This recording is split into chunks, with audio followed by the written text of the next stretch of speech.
कुछ बेहतर लाऊंगा इस देश के अंदर कि 5 साल के पहले आपको राशन लेना बंद कर देना पड़ेगा। आपको राशन की जरूरत नहीं पड़ेगी, आपको हमारे आगे हाथ फैलाने की जरूरत नहीं पड़ेगी। ये हमारे देश के प्रधानमंत्री को बोलना चाहिए, बल्कि ये नहीं बोलना चाहिए कि आने वाले 5 साल तक मैं आपको राशन दूंगा। ये नहीं बोलना चाहिए। ये गलत है तो गलत है। भाई साहब, मेरे घरों में बच्चे हैं, माँ है, बीबी है, बाप है, सबके लिए दवाई, पढ़ाई, सारी चीजें की जरूरत पड़ती है। 5 किलो राशन से मेरा सब कुछ पूरा नहीं हो रहा है। मेरा बच्चा कैसे फॉलो करेगा बताइए? मैं अपने बच्चे को रोटी नहीं दे पा रहा हूँ, मैं अपने परिवार के लिए खुराक नहीं दे पा रहा हूँ, और आप मेरे बच्चे वही कंपटीशन उसी तरीके से करा रहे हैं। और आप ये कहते हैं कि आपका बच्चा पढ़ने में ठीक नहीं है। जो पढ़ने में ठीक है बच्चे, उनको लिया जा रहा है। अरे आप व्यवस्था तो तय कीजिए। हमारे जो ओबीसी, एसटी, एससी के जो लोग थे बड़ी मात्रा में, मैं आपको बता दूं, इस चैनल के माध्यम से मैं सरकार को बताना चाहता हूं, आज देश के अंदर जो कॉर्पोरेट को लेके आए हैं, आप देखिए इस रेल के अंदर, रेल की बहुत सारी वैकेंसियों को, चतुर्थ श्रेणी कर्मचारियों को खत्म कर दिया गया, ग्रेड खत्म कर दिया गया, बहुत सारे पद खत्म कर दिए गए।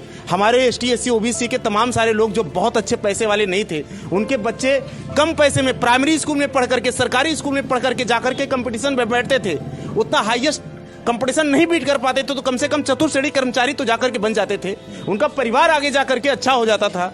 वो अपने बच्चे को पढ़ा करके आईएएस बना लेते थे। लेकिन आपने ये इस व्यवस्था को चौपट कर दिया, खत्म कर दिया, सत्यानाश कर दिया, देश का सब कुछ बर्बाद कर दिया। और आज आप एक चपरासी, एक रिक्शे वाले के बच्चे, एक मोची के बच्चे को, एक कुली के बच्चे को और एक आईएएस के बच्चे को, सबके बच्चों को एक साथ कंपटीशन में बैठा दे रहे हैं। कहां से मेरा बच्चा पास होगा? यानी परीक्षा की व्यवस्था एक और पढ़ाने की व्यवस्था अलग अलग। ये कारपोरेट का सिस्टम है। कारपोरेट नोट कमा रहा है और गरीब को और गरीब बना दिया जा रहा है। इनके पास रोजगार नहीं है कि ये कहीं जाकर के रोजगार कर रहे हैं। बाहर मार्केट में चले जाइए, आपको 5,000 रुपए का काम नहीं मिलेगा। सरकार ने कहा कि 5 लाख लोग जो अनथराइज तरीके से बिजनेस कर रहे थे, उनके बिजनेस पर जो है मोदी सरकार ने जो है रोक लगाया, धावा किया, जांच किया, तमाम सारी चीजें। आपको हम बता दें कि वो जितने लोग अनथराइज लोग थे वो भी हमारे देश के लोग थे।